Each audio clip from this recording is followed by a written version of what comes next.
Hello and welcome back to the channel. I'm filming this on the Friday of week 12 of the 2025 Season 4 iRacing season. I'm doing this a bit early just because I don't anticipate I'm going to run any more races to pick up new track config options here. I ended up picking up 30 configs, 28 new tracks for the I've Been Everywhere challenge achievement thing. This season, the last of which was Magny Core, as you see at the bottom of the road course list. Only 3 different track types to go through this time. I did not run a single official asphalt oval race this season. I decided I was going to take the season off to try to regather and work on some other things, just with a lot going on, and we'll see what I get up to come the flip of the iRacing year, if you will. Looking forward to some new stuff going on there across the board. We'll just have to see what I ultimately get up to then. But let's get through what currently exists that needs to be added to our tier list. I reorganized this a bit better last night to make it a bit easier to see everything. I'm gonna have to probably add some borders on the. Actually, stick some borders on this real quick. Just make it a bit easier to see what's going on here between each tier. Oop.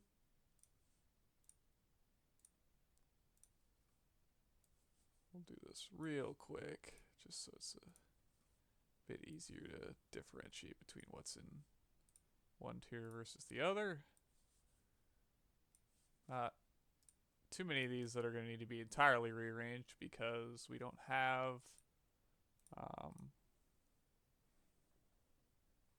that many tracks to go through on at least the couple of these. So first off, we've got the Rallycross track at Charlotte. I had to re-complete Charlotte because of all the configuration updates that they did to Charlotte. None of my previous wins here had counted. I had wins on the oval and a couple of the road configs heading into this season, but I opted to do the Rallycross track in the Subaru.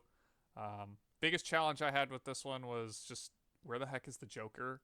The first race I did, I think I was in contention towards the front, and I just goofed the Joker because I thought I had to turn way earlier than the actual Joker is, because the start line, you cut through the middle of the Joker, so the Joker's actually split by a piece of pavement. So it looks like you can turn right, but that's actually the start finish like entry line rather than the one that you use to take the Joker. So I screwed that up one time, ended up causing myself a good bit of grief not being able to serve my pit penalty for that, because that's how Rallycross works. And I don't know. I don't think this track's anything all that spectacular. There's better Rallycross. There's better off-road tracks than this one. It's gonna go in C. It's okay.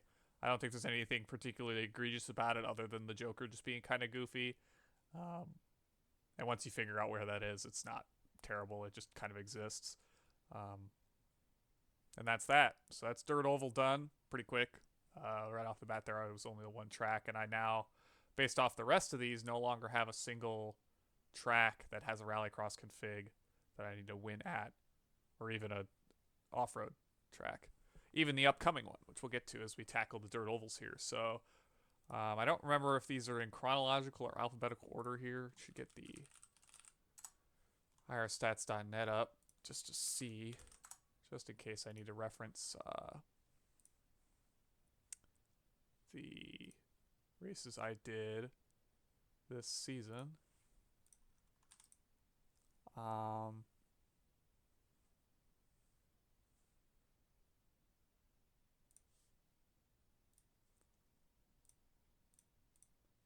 So we'll head to the dirt.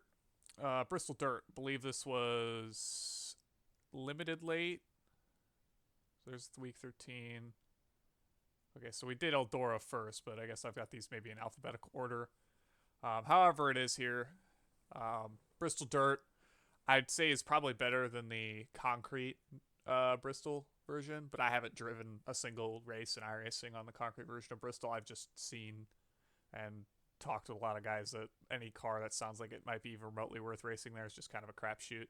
especially given it's a NASCAR short track and we kind of know how the NASCAR crowd runs on short tracks. The Martinsville race, the NIS Martinsville race, would not be the notorious event that it was if it weren't for how those guys handle short tracks. Even the short track guys, to a lot of extents, don't really handle them all that great. But it's all right. I mean, the limited late was all right here. I think you need more horsepower. Like the 360 here was a good bit of fun when I tried that. Limited late just has no power. I'd say maybe a pro late would be fun here. So I think you just need like that. You need the bump above like the base horsepower of a lot of the dirt oval cars. So that's really the biggest thing that holds it back, in my opinion. So we'll stick it at the bottom of B tier right now. I think it's better than Volusia, just from it's just different, right? It's really, really heavily banked. It's obviously not a traditional dirt venue, so it's got a bit of character with that. And that's kind of that. Cedar Lake, this is one that I also won in the limited late. Another new, the limited late was a new car for me this season. Trying to pick up a bunch of these dirt ovals, in which I only have one left, that being Port Royal. Alex Miller, good guy I've gotten to race with a good bit through the IndyCar and all the various Road to Indy cars. He's kind of big on Port Royal, so I've seemingly saved the best for last. We'll just have to see. I've only done a handful of races there, and I believe the 358 mod, no success there, but I also struggle in the 358. So we'll see next season, or even next year, if I can tick that one off and what comes of that. But Cedar Lake is the dirt oval that's in my home state of Wisconsin. So I've got a little bit of bias. I've driven by it at various points up in New Richmond. Basically, it's between the Twin Cities and northern Wisconsin, more or less, because it's like right before you cross the state line into Minnesota or Wisconsin, or well, after you cross into Wisconsin, basically. It's a fun track. Couple different grooves to work with. I had a couple good 305 races here, barring getting intentionally wrecked. And one of the races I talked about in my kind of quarterly season recaps throughout the season, which I'll have to get to filming the last one here before too long. Might do that immediately following this and just get it up there, since I guess I can't really do that until the season ends, so next week. But yeah, Cedar Lake, back to the point here. I like this one a good bit. I think it's better than at least the free ones. I'd probably put it up there with Huset's. So let's start with that. I think it's probably better than not. We'll leave it here for right now. Eldora does not get the same luxury, in my opinion. I won this in a Dirt Legends car, lights flag from the pole. Not really too much of a contest there. You just have to have a decent set underneath you and be able to drive it around here, and that tends to win you a good number of races in Dirt Legends, seemingly, as we'll kind of get to with some of these other tracks. But I'm not big on Eldora. It doesn't have the same like oomph that Knoxville does, which we'll get to later. It's certainly not a bad track, but it doesn't really stand out to me. I know it's got a good bit of significance. I just feel like it's one of those tracks where you kind of got to wrap a single lane at any given time, and there's not really much you can do otherwise. And maybe that's just my experience, and I've also gotten junked a lot here, and that's obviously not a ton of fun either. But yeah, we'll see. Obviously, it's a notable dirt track given its stature as kind of one of the big dirt oval venues between it and Knoxville and a couple others that I kind of eluded me. I guess the Chili Bowl would be kind of up there in terms of like marquee dirt oval venues. Yeah, I'll put it in. I think it's probably better than Volusia though. Maybe low B. Lernerville, this is another one I did in the Dirt Legend. It was a 6-car field, lights flag from the pole once more. The outside wall missing is kind of cool, I guess, on the backstretch. And then it's got kind of a similar thing that Fairbury and Lucas Oil have, where is it I-55? I think it's I-55. They all have like a bump on the inside coming off of turn 4. Same thing with UCITS. There's a number of these tracks that just have really heavy bumps, kind of like Oswego, and I kind of like that because it makes it difficult. Obviously, that's why Oswego's in the S tier of the oval thing. It's got character, right? A lot of these dirt ovals that I ticked off this season, I come to find that they all have their own kind of quirky character to them, and that's fun for me. I like that, especially for an oval, because So many of the bigger oval tracks have more or less similar looks and feels to them. I mean, I'm not gonna super gripe on them too hard, but they all kind of feel the same. So it's refreshing to have ovals that have a bit of character to them. But Lernerville, I'll put it above the Dirt Mini Oval at Kern. I think this one was a good bit of fun. I wouldn't say it's quite as good as Williams Grove because Williams Grove's just unique and because it's how long the straightaways are and the corners being a bit tighter. But and that'll do it for Lernerville. Good stuff. I didn't mind it. Obviously, I only ran the one race there, much like I did Huset's, and same. Yeah, and I think there might be another. Yeah, Fairbury, I think's another one where I've only run like one race on it. Same thing with Lucas Oil. So Lincoln. This one's got very interesting corners to it. It kind of reminds me of Weed Sport in a way, which we'll get to later. They both have kind of similar. The corners are very awkward, especially coming off 2 and off of 4 here. Or no, sorry, at Weed Sport. So I think it's definitely another one of those character tracks, but I don't think it doesn't hold up to me the same way a Lernerville does. At least in my opinion, I think that it kind of falls down a little bit when you get to just racing on it. I ran limited late here, and I think that's what I ended up winning this in was limited late. There was just I got intent wrecked again in one of those limited late races. There was guys driving very very defensively around here, and it's just it kind of it's rewarding to that very very defensive driving. That's kind of I would call a load of crud to some extent, and that obviously makes it a bit of a bitter taste there. But I don't think I can put it above. I can't put it higher than Lernerville, I don't think. So the highest it could go is like middle of B, and I think that's fair. I tend to do pretty good on these slightly more technical tracks. I didn't have too much issue being good at Lincoln once I got a rhythm for it between the 305 and the limited late. It's just getting to that point. I'm going to move the road courses a bit further over so we have some space here. But dirt track at Charlotte, it was this 305 race. I was surprised who I ended up, I think, where was this one? There it is. Yeah, Alec Correa. I had a good race with him throughout the entirety of this thing. I had talked with him a bit after the race and was like, I was very appreciative of the fact that he didn't just throw a slide job on me and blow me off the track. He held it very tight on the inside and didn't run me over or do anything crazy, so I could commend that. This kind of sits in a Volusia port to me. It doesn't stand out that much. Kind of reminds me of Eldora, but it doesn't have the Eldora name to it, so I think top of C is where this is going to go. Don't get me wrong, it's a good track. I think it puts on some good racing. You've got multiple grooves to play with, obviously, even in some of those lower horsepower cars. I ran UMP a couple times here. That was a good bit of fun.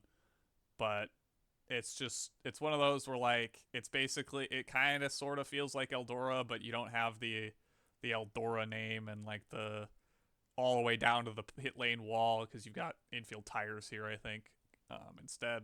So it's just different. Knoxville's an easy S tier track. I actually put it, yeah, I'm going to put it right up here with, it's not quite as, actually, I'd say it's probably better than Chili Bowl. Let's do that. I ran like 10 305 races to pick this up, but the big standout for me was when I ran the 360 sprint car here. I felt like Dale Earnhardt out there just seeing through the dirt and picking the lines and clawing my way through the field and sticking up decent results. It's a lot of fun, even if you're not at the pointy end of the field. And that was good, a bit of fun. So I think Knoxville has earned its name as the home of sprint cars. It's about as good as a sprint car track can get, in my opinion, and that's pretty much all that needs to be said about it. If you haven't tried running a higher horsepower like a 360 or a 410 at Eldora, or Knoxville rather, go do it. You won't regret it, at least in terms of just the fun factor. You could probably just have fun lapping there, if nothing else. Fairbury was a fun one. I qualified second to Gavin Chatham. This is my one and only Fairbury race. It was in the 305. Fairbury, yeah. He hit a lap car at some point. I talked about it in the video recap from this season. He fell back, obviously, a good ways, and I lapped the rest of the field. Um, it was fun. You ran up right near the wall in the 305. Another one of those bit more techie tracks.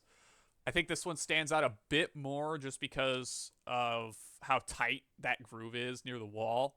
Kind of feels like maybe a Lincoln or a Weed Sport where you've got such a narrow margin to work a high lane here that it's a lot of fun. So I think it goes above all these guys.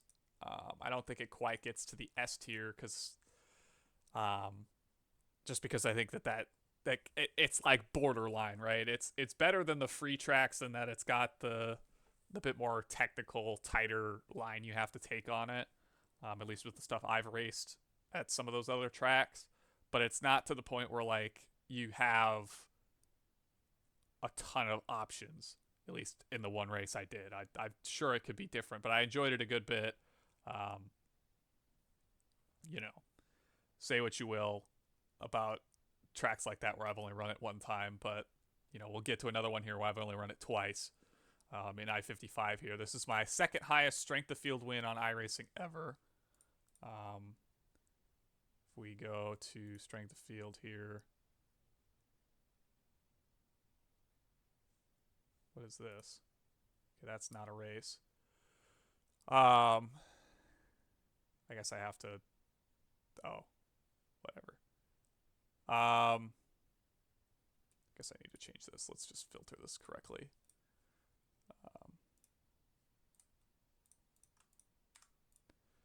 Yeah, second highest SOF ever. Lights flag from the pole. Aaron Christians was chasing me down. I just ran a defensive line the last couple laps to pick this one up. But I-55, this is my second race ever here, was the one I picked this win up in, so I don't have a ton of experience here either, but I liked it a good bit.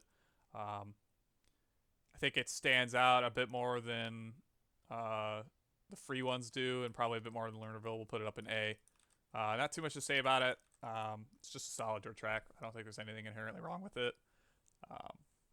Seems like it'd be fun in maybe something with fenders on it. I think a lot of dirt, I think would be more fun with stuff with fenders in it because you can get a bit closer together and run side by side without having to worry about just sticking a tire on a guy and rolling him over. But I guess that's also the intrigue of sprint cars and micro sprints and all that stuff. So Lucas Oil, I had to drag the gang to come run in the Legends car with me. It came down to a last lap crash between myself and Indy Kirkenbauer.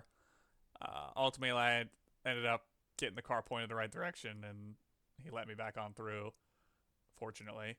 But I spent a ton of time just lapping Lucas Oil. I thought the track here was a good bit of fun. It's got a bit of character with the transition point coming off of turn 4. Just kind of how the corners navigate. I think I could probably put this around the same level as a Fairbury or an I-55. I did run the one race here, but I probably logged a lot more laps. And I think that says a good bit. So we'll put Lucas Oil up here in the A. Weed Sport, probably going to be the first one in D. I don't know if it was just the 305 or the way the track slicked out every race, but this track just felt like a huge pain in the butt to drive on. The race I ended up winning was like an 8 or 9 a.m. race, random midweek deal. And I qualified on the pole, started pulling away, nearly got junked by a lap car at some point, and then like the lap after that, the entire field crashed behind me, and I was just stuck on the track by myself for multiple laps, and it was me and one other car, but I was almost putting him a lap down at the later stages. So I think it's one of those things where it's like the track state, maybe if it loads in nice, is fun, but if you get like a really slicked off track, it just seems like there's nowhere to go, and that makes it kind of obnoxious to race on. And I'm not saying that's the fault of the track or anything like that, but it's kind of like a Kokomo situation where when the track's like aggravating to get around, and then you have to be conscientious of stuff going on around the track. Like there's technical, and then there's just full on aggravation, right? Where it's like you're just upset at how things go around the track. Everybody's kind of got their corner or two, and especially turns 1 and 2 here. I guess it's turn 1 and turn 4 at Weed Sport are just awkward. Um, but just one of them deals. And that'll do it for dirt ovals. So we've got Millbridge, Knoxville, Chili Bowl, Houston, Cedar Lake, and S. Lucas Oil, Fairbury, I-55, USA, Lima Land, Lanier in A. Williams Grove, Lernerville, Lincoln, the mini oval at Kern, Bristol, and Eldora in B. The dirt track is Charlotte and Volusia in C. Weed Sport is D. And Kokomo Speedway Tires in is in F.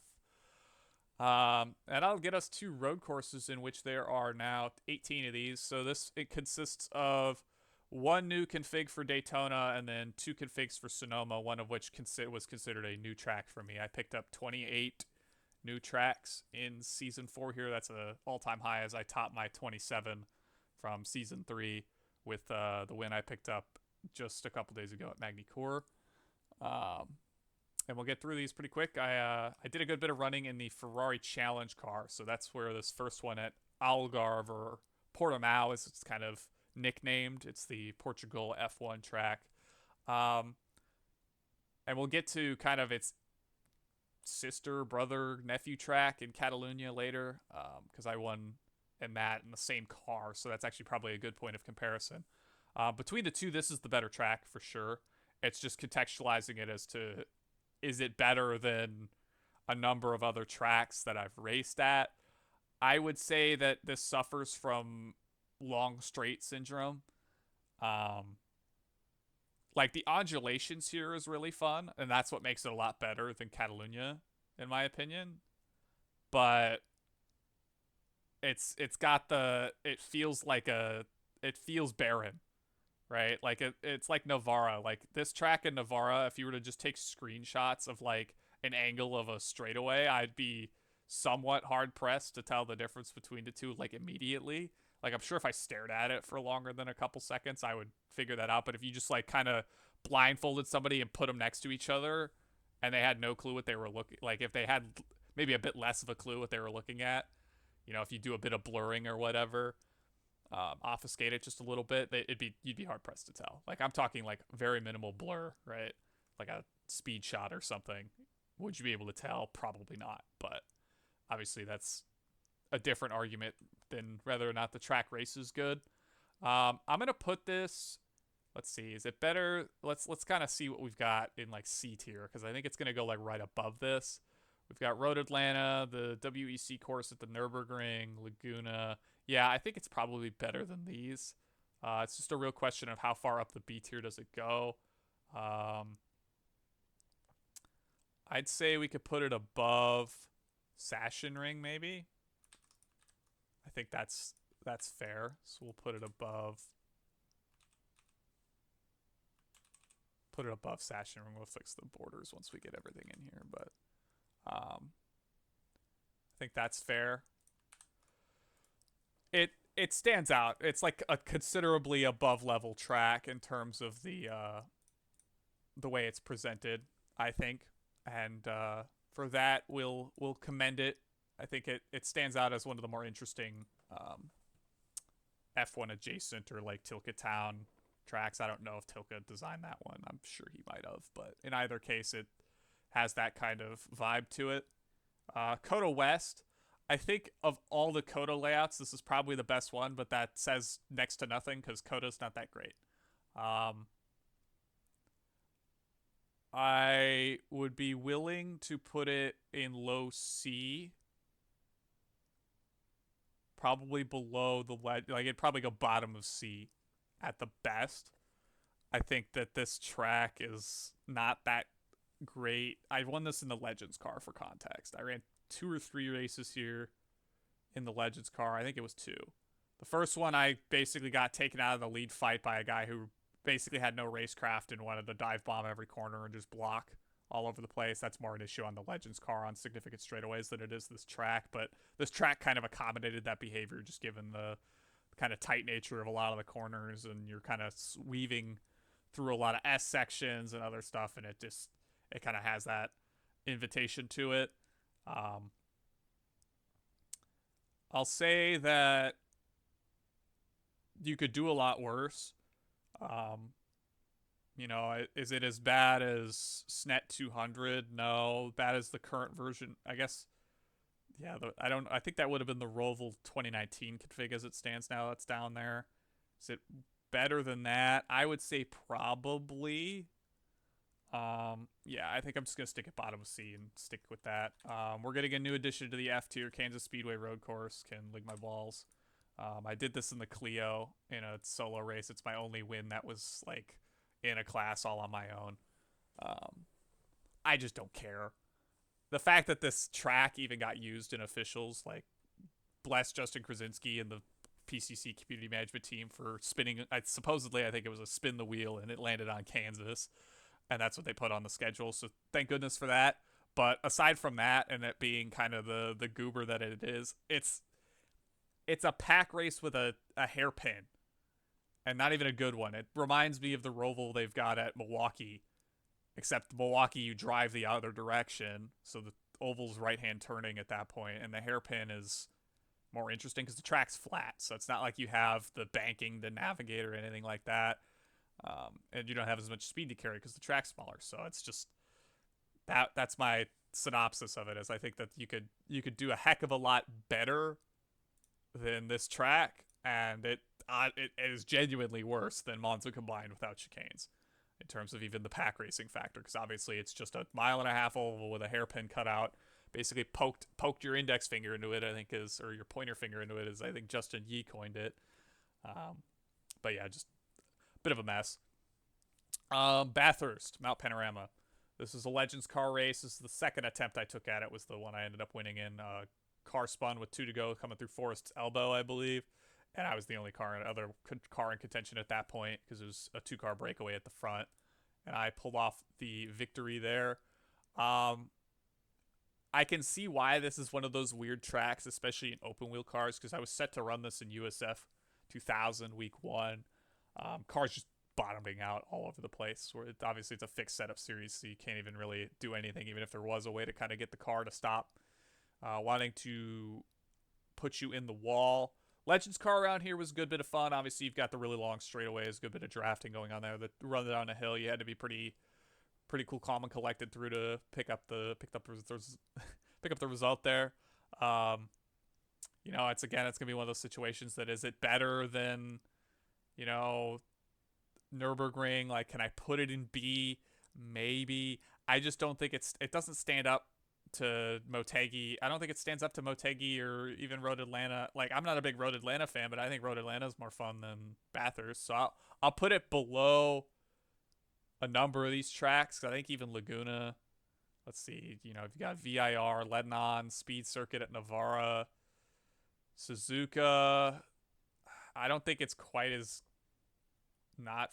It's probably okay. So we're getting down here pretty quick. I'm just gonna stick it at the bottom of C again. I think it's better than Coda West, though. So Coda West can move over. And we can put Bathurst down here. I think it's one of those that you need the right car for it, and I've driven it 2 times in a Legends car, which is clearly not what this track was designed for. It's a supercars track. It's meant for something that has, it's the high skill ceiling, very difficult place to get around. That's part of the appeal. It's a street course by technicality, not necessarily by like just outright being a bunch of streets put together, but obviously a good portion of it is. You can drive around it down there in Bathurst, but yeah, it's definitely, it's earned its reputation as being a world-class venue. I will certainly give it that. I just don't think that my experience of it lends it to be much higher rated than that. And this even comes below tracks like Montreal and Monza that I think are kind of the same rough level. Obviously, the C tier is kind of a collective group, but even within that, go from there. Nürburgring combined. I think it's helped. So this is I believe the shortened one with the hairpin. I did this in the Kia. I got fortunate that the guy I was running with at the front of the field junked it at like the 26 kilometer mark or something like that. He jumped the hill and just shot straight, and off he went. And I got to cruise around for a little while longer. I think this track is helped by the fact that the GP track is there. I think not having the super awkward final turn helps a little bit. It's not a metric ton, right? It's not anything super, super crazy. But I think having both adds to a bit more of the intrigue of the track. You obviously have the better pit lane for longer races. Uh, I think that helps it. Um, I'd be willing to say that this is probably better than everything in D tier, so we'll put it at the bottom of C. I can't really give it much more than that, just because I'm not a super big Nordschleife fan. Um, I think it would maybe change my opinion if I did an endurance race here and got to understand kind of how the track progresses and how the cars spread out, how you have longer term strategy. But the same thing could be said for Daytona, right? Um, and we'll have another one of those later here with Le Mans. Same situation there. Red Bull Ring National. I think this is probably the best that Red Bull Ring can get. It takes out the top section of the track, which is arguably the harder part of it, especially coming off into, I believe they call it turn 3, the one at the top, like left corner of the track map. It takes out that corner. It takes out the corner at the end of the backstretch. It just takes out the really tricky stuff. It's still obnoxious that Red Bull Ring's just got atrocious off-track potential everywhere. I think it's okay.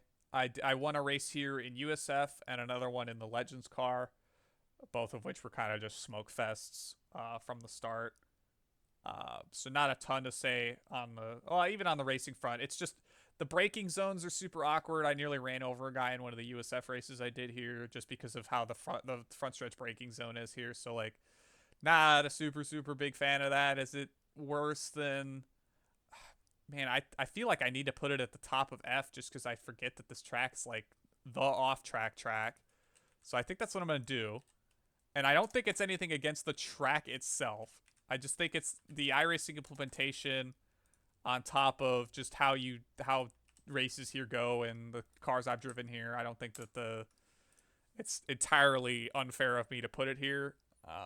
Unfortunately, that's just kind of the nature of these tracks where you've got so much runoff area and it's not entirely sure just what counts as on the track versus not. I ran very conservative around Red Bull Ring in my quest for victory, especially in the USF car, because there's just, you could so easily beach it on a curb and upset the ever-living snot out of the car, and that's obviously not a ton of fun. Now, the Bend.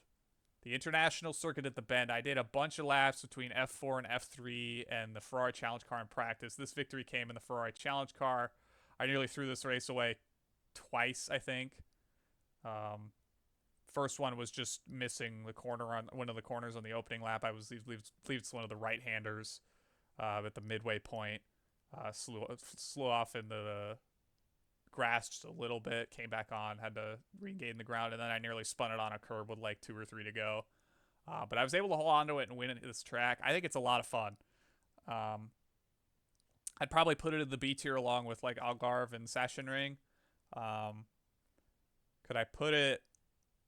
I'd say I'd put it up there with it sits in B somewhere. I mean, more or less these tracks are kind of all on the same level. So I think what I'm going to do is put it alongside some of the longer tracks. I think we'll put it like just above Algarve, I think is kind of where I'm expecting to wind up putting that. I just think it's a good track. It's nothing mind-blowing. It's obviously kind of like corner, like just crud loads of corners. I think that obviously does a bit of detriment to it, but at the same time, it stands out. The environment around it's not super interesting. It kind of suffers from lack of trackside ambience, but that's not really the goal of a racetrack at the end of the day. It's a good racetrack for what it is. It's got a good couple corner flows, a couple awkward ones. Kind of reminds me a little bit of I guess maybe like some of these other tracks that I've got, maybe Hungaroring, or it's got a bit of like kind of just the Australia DNA in it, right? The corners are kind of either very very quick succession or carousel-y, because it's got the big like triple right-hander apex thing somewhere in there, I'm pretty sure. But yeah, good stuff. Sonoma Cup Long. This came in my second start in the USF that week. I finished second to Jarrett in the first of those 2 races, so I've only run this layout twice, but I will say it's a good, really good track. I'd be willing to go so far as to say it's probably, well, it's definitely at least an A tier track. Just the load up your formula car of choice, or even just like an MX-5 or something, and go rip it around Sonoma Long and tell me you didn't have a decent time. There's just the USF car here was such a blast to rip laps around. I don't know what more I could say about it. It's just got a nice corner flow to it. I had a good bit of fun trying to chase down Jarrett around here. He's obviously got a leg up on me in that car. As I believe he won the championship this season, so congrats to him on that. But yeah, I mean, go rip laps around here. It's a great track. I'll probably put it in the A tier. I think I'll put it probably just below Mid Ohio. That's how we'll do this. So we'll take this,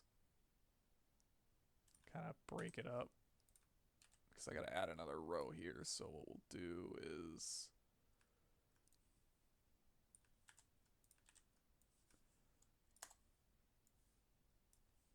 take all the borders out.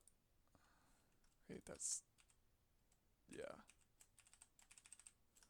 And then Legacy Lime Rock Park chicane can go over here, and then Phillip Island goes there.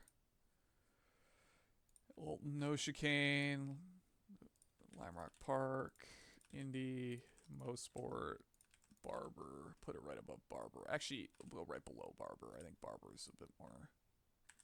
Actually, no, it'll go right above Barber. We'll play with that, sure. I think it would be a tougher sell in terms of maybe racing on it. But, well, I mean, I say that, but I've raced on it a couple times and it's fun. So I think you can get side by side in smaller Formula cars or maybe some GT4s or something. Like, there's definitely an opportunity to have some decent racing on it. So we'll put it there.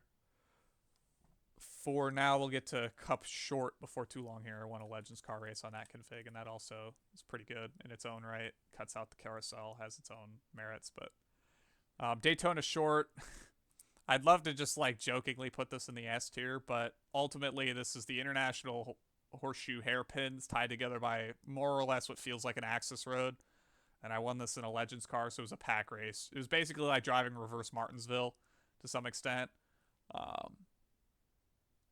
Just with some extra corner concerns with the kind of the curve on both sides of the hairpins on the straights. But it was fun for that, and for that we'll thank it. It's hard to rank this amongst some of the other stuff on here just because of the nature of things going on here. I would guarantee this is not a track you could get away with racing in any other car. You know, it's like the SNET 100. It's this situation here, right? It's like, what else are you going to race on this but a Legends car? That's what Daytona Short feels like to me. The fact that we have this layout at all is kind of goofy. I don't think it would race good in literally anything that you couldn't like have a draft race on. So I think I have to put it, unfortunately, as a racetrack, as a Legends track, this is A tier, right? Like it'd go along SNET and like this stuff, but I don't think that like these are excusable because they're full on tracks, right? There are corners, like significant corners going on here. I think the corner count at Daytona here is like 4 or 5, right? It's basically an oval. And for that, I think I have to put it at the top of F, unfortunately. This isn't just strictly vibes. I don't think it'd be fair of me to, like, as a road course that does road racing on it, it just doesn't, that's not what this is. This is an oval that turns right and has hairpin turns. It's basically big Martinsville, more or less. Slightly more technical Martinsville if you want to get crazy with it. Thruxton. I enjoyed this a lot. It was another one I did in the Ferrari Challenge car. I believe that's the third one. Yeah, there's 2 more here. This was the third one behind Portimao and the Bend. So this is the third of 5. A lot of fun. I did laps in the Kia here at one point, but then I did a bunch of laps in the Ferrari Challenge car. This track is just so much fun to hit. I don't know if it's just that I'm really digging the Ferrari Challenge car, or like what. I'm actually kind of interested to see how the new Porsche Cup handles with as much as I've enjoyed the Ferrari Challenge car. But all that being said, going 5 for 5 in my inaugural 5 starts in my inaugural season of Ferrari Challenge, I enjoyed the car a good bit. But this track definitely was the one that like really solidified that for me as like this is a fun car and I enjoyed it a good bit.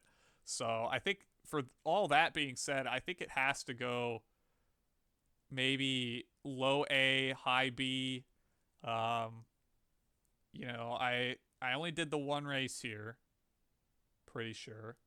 Yeah, this was not a week I did an M2 Ferrari doubleheader trying to learn the track a bit better. Um, that comes with the last two. I would put this in A. I think that this is a standout track in its own right. It's more or less a question of how high up does it go. I would say it probably belongs in the same company as Phillip Island. I'd say Phillip is probably just a smidge worse, maybe smidge better, smidge worse. You could probably interchange the two. So we're gonna take the next track off that second lane here. That'd be Suzuka 2000 full. Great track in its own right, but it's getting pushed down just a little bit here. We'll put it just below Phillip. Actually, we'll put it just above Phillip, sorry. A little bit better than Phillip, I think, because you've got a bit more room to play with. I think Phillip, actually, no, we're going to move Phillip back. Phillip, get back up there. That was, okay. But yeah, I think this is a really good one. It doesn't quite stand to the creme de la creme top tier S tier tracks. I don't think I encountered one of those necessarily this season, but a good one nonetheless. I think Thruxton definitely stands up there on terms of road courses, especially newer ones to iRacing, and it's a track I had never heard of or seen until iRacing added it, to be honest. So I'm glad that I was able to be introduced to a lovely racing facility in the UK. The Hungaroring, the lone Hungary track, is here. I did this in the MX5. It was my second start. I made a pass for the win on the outside of the right-hander before the left-hander before the final corner, so the third to last corner. The guy I was racing with got loose. He spun it off a curb nearly, and I got to his inside heading into the left-hander, made the pass, thought for sure he was going to dive the ever-living snot out of me because we door-banged heading into that left-hander, and then I ultimately won the race. I can't imagine this would be super, super fun to race in an open wheel car, where it would historically be with like F1 and stuff. With the MX5s, it was fun because you had the draft, right? You have the draft. It was pretty hard to run away. I had a second or two gap built up at one point, and I got reeled back in just because it's so hard to fully kind of extend away at a technical track like this. I don't think I could put it higher than some of the stuff I've got in C tier. So I think we're going to have to make room in the C tier. It probably sits towards the bottom of C, maybe high D. I just think it's got to be better than Coda West, right? Yeah. Silverstone. Okay, so we'll put it next to where Montreal, just below where Montreal or Monza is. I'm going to put it just above Silverstone National, I think. Actually, it's going to go, bottom of C. We're in the long Coda West. I think it just, there's too many of those corners going on for me to be like, yeah, this is a really good track. And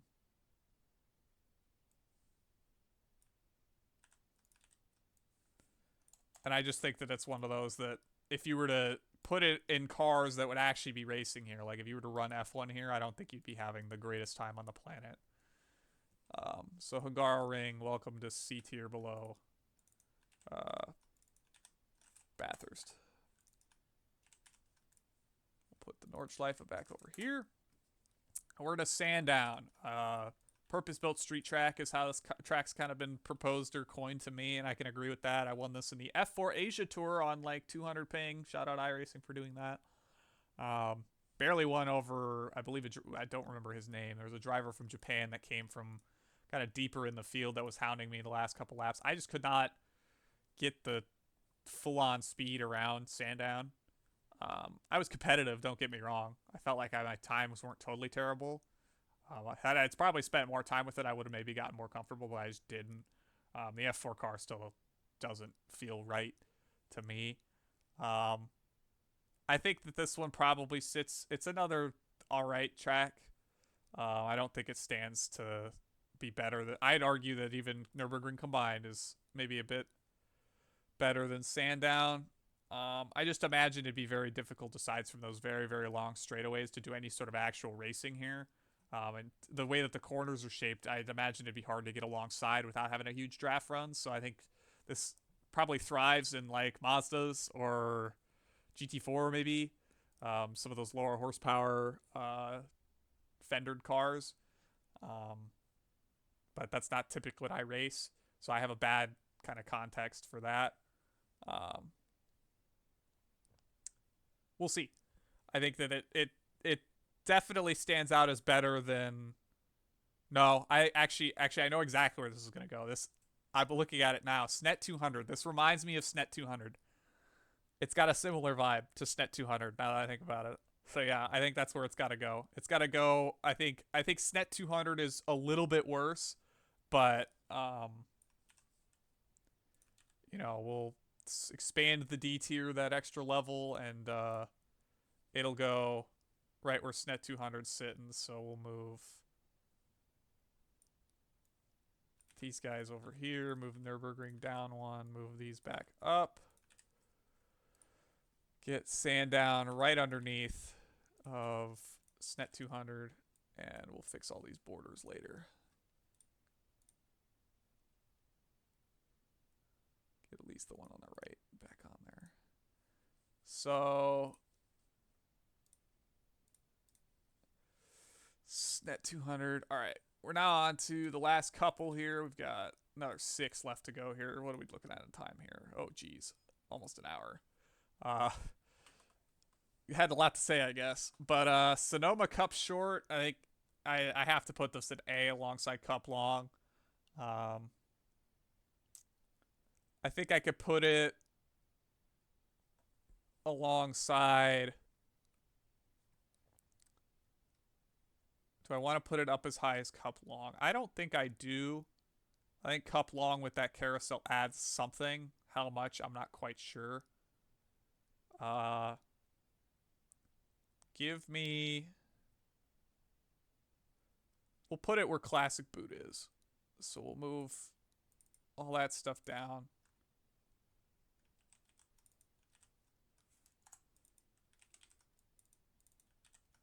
I think there's a number of these tracks that have some stuff added to them, comparatively speaking, that this doesn't have quite. But again, definitely up there. I won the Legends Road Cup here. Good bit of fun. I will take that over probably this next track. Again, I bet as an endurance track, Le Mans is great if you drive it in the appropriate cars. I did it in the Kia. It's another one, again, with the Nordschleife, and it's the third track, the third start I've ever made in the Kia. I ran it at Le Mans, beat out a couple really low iterated drivers, nearly fell asleep. If I wasn't sitting in Discord with my friends, I probably would have. Is it as bad as the Nordschleife by itself? I'd argue it's worse. There's less going on.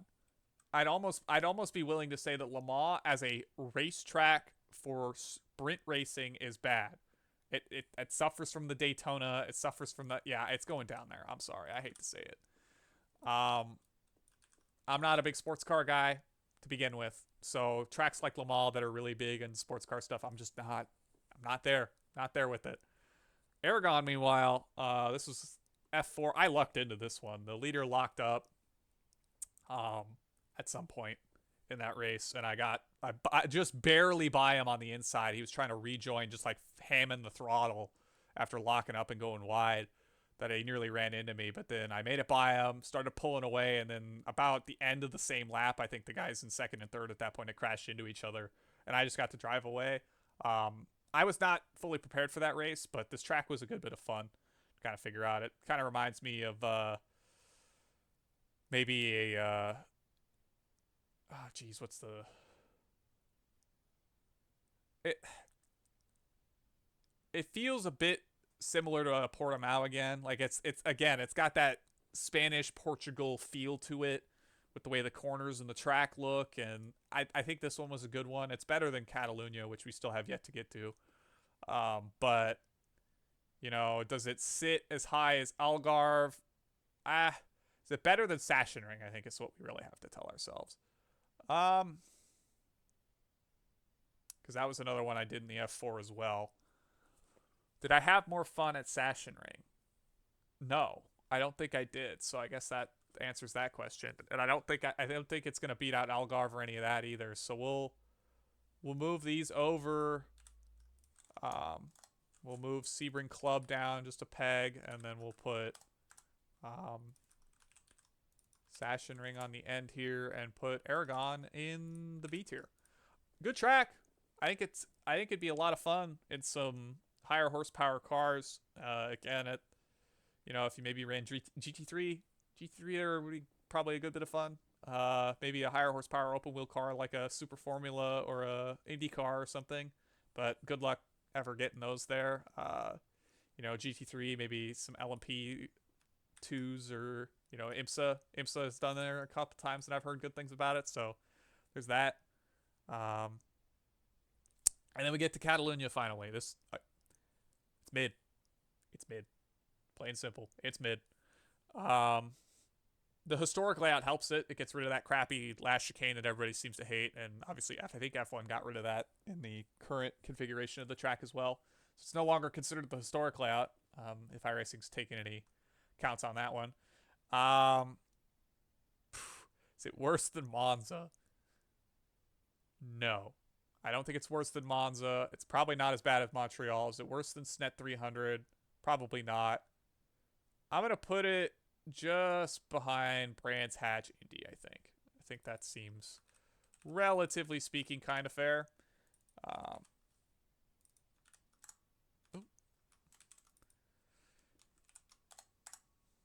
we'll get these guys all moved over right after Brands Hatch Indy. All right, and then we've got Rudskogen. This was Legends Road Cup. I actually won 2 races at Rudskogen in the Legends car. It's fun. What can I say? It's a shame that this track is like kind of in the lead non group of, you know, obscure, like not first rate tracks in regions of the world that aren't super well known in the motorsports landscape. Obviously, France has Le Mans. I get it, but like, it's kind of got that. It's got the same issue that a Cadwell or Olton or a lot of these like maybe not super notable to Western audience tracks. I mean, it's great. That run down the hill into that right hander, you could screw that braking zone up so easily. The run back up the hill is a lot of fun. You know, run back down the hill following that. Just the corners were so much fun. The Legends car here was a blast. If you didn't run it this week, I really hope we can get the opportunity to do it again, because I think that was a really fun week of Legends car racing. And I'd say that's probably one of the better. I'm surprised to say it, but I think it's got to go in like low B. You know, it's better than West Bend Chicane, Lime Rock, better than Speed Circuit, better than Okie Short, better than Foster's, better than Sebring Club. Yeah, I think it's got to go in the B. I think we got to move all these guys down another rung, and I think we got to put Rudskogen where it belongs, in the B tier. Shout out to Norway. They've got a good track there in that one.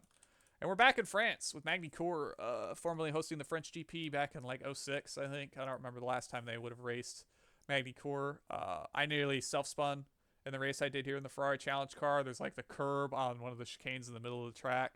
Just took too much curb on the opening lap, slid the car sideways, managed to keep it going. Got back up to the leaders, made the passes past the 2 of them, and nearly ran over a lap car at one point. I don't know. That wasn't really the track's fault. It's just, you know, how some of those races tend to go. But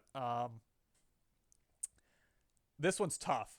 It's a very tough track. I think I have to put it down in C or D. Just because I think it, like the last chicane especially, is super awkward with the way you curb strike it. I can't tell you how many times I got sideways or spun in practice or racing here. I did an M2 race, likewise with Catalunya, which we talked about earlier, to like kind of prep myself to run Ferrari Challenge here, just to see if I could do it. And I couldn't. In either case, I finished second at Catalunya as well as this Magny Core race I did in the M2. So maybe that speaks to me not being quite as comfortable in the M2 as I could have been. But yeah, I don't think this one stands up to even a lot of the tracks in the C tier. You know, Nürburgring combined. Again, I think that Nürburgring combine's all right. I think this is probably better than Coda West. Better than the Hungaroring. I honestly don't think so. So I think, yeah, bottom of C, relatively bottom of C is where Magny Core is going to go. So that's all those. We'll get these lined up and we'll run through the tiers real quick, just so everybody kind of knows where the heck we're coming from. Heading off into 2026, and we'll kind of recap what tracks are left in saying that. So the S tier remains unchanged. No new tracks have joined it. I had thought about maybe splitting up A, B, C, and D tiers into like plus minuses. I think maybe the B and C ones are maybe the three here need to be split up, just given how many tracks are in them now. Because you know, like this C tier's got 24 in it. I don't know. We'll see. But yeah, S tier remains unchanged. Road America, Knock Hill International, Lime Rock Park Classic, Summit Point, which we'll hopefully get an art update at some point, so it'll look the part. A tier, Mid Ohio is joined with Sonoma Cup Long. Barber's still here. You got Mo Sport, Indianapolis, Road Course, the current configuration, Grand Prix config of Lime Rock, Alton Park, International, no chicanes. Phillip Island is joined by Thruxton and Sonoma Short. Watkins Glen Classic Boot, Summit Point Jefferson, Snetterton 100, Scuba 1000, full reverse and full, along with 2000 full, and the Legacy Lime Rock Park 2008 chicane layout. B tier, Watkins Glen International Boot, New Hampshire Motor Speedway Road Course, and then the Road Course South Oval, Auto Club Speedway Competition, Long Beach, Brands Hatch Grand Prix, Homestead Road B, Lime Rock Park Chicanes, that's both chicanes, VIR North, Portland, The Bend, Portimao, Aragon Grand Prix, Sachsenring, Rudskogen, Sebring Club, Alton Park Fosters, Okayama Short, Navarra Medium, Lime Rock Park West Bend Chicane. Nürburgring GP, the WEC layout. Road Atlanta is also in the C tier. Motegi Grand Prix, Laguna Seca, RM Park Grand Prix, Oschersleben Grand Prix, Homestead Road A, VIR South, Lebanon, Navarra Speed Circuit, not medium, we already got that one. Suzuka GP, Lime Rock Park, Spa, Classic Pits 2010, Brands Hatch Indy, Catalunya Historic, Snetterton 300, Montreal, Circuit Gilles Villeneuve, Monza GP, Silverstone 2008 National, Legends Road Course Long 2018. I think this is considered like infield long now at Charlotte. I don't really care. Bathurst, Hungaroring, Magny Core, Coda, Nürburgring combined. That's the rest of C. D tier, Chicago Street 2023 Cup, Winton, VIR, Snetterton 200, Sandown, Daytona Road, Charlotte Roval. I think this is technically the 2019 config. Nürburgring Nordschleife, Le Mans, F tier, Daytona Short, Red Bull Ring National, Monza combined without chicanes, Kansas Road Course, Booyakasha. That is almost a full hour of tier listing just the tracks I picked up this season in addition to the ones that I already had. You have to contextualize it. I had to kind of think this through. This is obviously kind of a significant undertaking in terms of the bulk of tracks, and you know there's a good bit of dirt ovals that got added. We'll put borders on that so it's a bit easier to look at in time, but want to thank everybody for watching this one. We'll quickly touch on what tracks are left for the challenge here. So dirt oval, as I mentioned, just Port Royal. The ovals are all untouched. I drove on a bunch of tracks this season that I have yet to do anything else racing-wise on. So Darlington's the last one, and I plan to host a test session for Indy Next Oval next week. That'll include Darlington, so that'll be done and dusted there. But you've got Chicagoland, Darlington, Dover, Five Flags, Hickory, Irwindale, Kentucky, LA Coliseum, Las Vegas, Michigan, Myrtle Beach, Nashville Superspeedway, New Smyrna, Phoenix, Pocono, Rockingham, Slinger, Stafford, Talladega, Texas Motor Speedway, and the Bullring at Las Vegas. That is 21 ovals. And then on the road side, we've got Imola, Mugello, Mexico City, Interlagos, Belle Isle, Cadwell Park, Zandvoort, Zolder, Jerez, Donington, Fuji, Hockenheim, Misano, Silverstone, and Willow Springs. That is 15, along with the additions of Miami and Adelaide that are coming next season. So that'll be a grand total of 39 tracks that will need victories to be claimed by a one Jacob Collins or Cake Jollins, if you've seen that one. Yeah, looking forward to next season. I'll have a recap of kind of my year on the whole once week 13 kicks off and we get the recap little image thing from iRacing alongside just having the season be more or less over, aside from running week 13. I don't anticipate I'm going to run any official stuff in week 13. I tend not to, just because I think that week 13 officials are a mess. It's everybody in whatever official series is available, and they tend to not be the greatest races on the planet. So, all things considered, I'm very proud of my efforts this season, even in spite of kind of feeling like I'm in a bit of a slump driving wise. I think, as we'll get into with my season recap, just not a good season for me. I'm kind of having to get out of my shell a bit with driving in, I guess, bigger fields with more talented drivers in them, which obviously I have a bit of talent. I'm not completely talentless, but it's just I need to put in a lot more effort and kind of figuring out how to level up a bit more. And that's been pretty apparent just in my pace and my demeanor and the way that my on-track product does look. I mean, I'm not hiding the fact that I've picked up a lot of these tracks against less than stellar fields, and I've been underperforming a lot, even if it's a lot of machines that I'm not super familiar with, like that Ferrari Challenge or the F4. But yeah, gonna be interested to see how things shake out. I'll be interested to try, like I said, the new Porsche Cup having TC and ABS. I never really drove the other Porsche Cup like at all. I think I test drove it one time at Lime Rock Park and was very perplexed as to what was going on with the car. But obviously that thing was a standout machine to a lot of people because of the kind of the things that I immediately got caught prey to. So it's probably just one of those things that if I got used to it, I'd get used to it. And otherwise you don't. And that's that. So once more, thanks for watching. This is, again, really long. A lot of tracks to get through, especially having to compare them up against the stuff that was already on the list. But hopefully next season we'll have either a shorter list of tracks to get through, especially on the road side. And, we'll see if we can start picking up some ovals heading off into 2026, see what else I've got going on in terms of whatever I get up to. Maybe start chasing some other kind of goals. Maybe have to look and see what other things I can hunt down heading off into the year. We'll get into that in another video, probably planning for the opening season of 2026, amongst other things. And yeah, ramble over.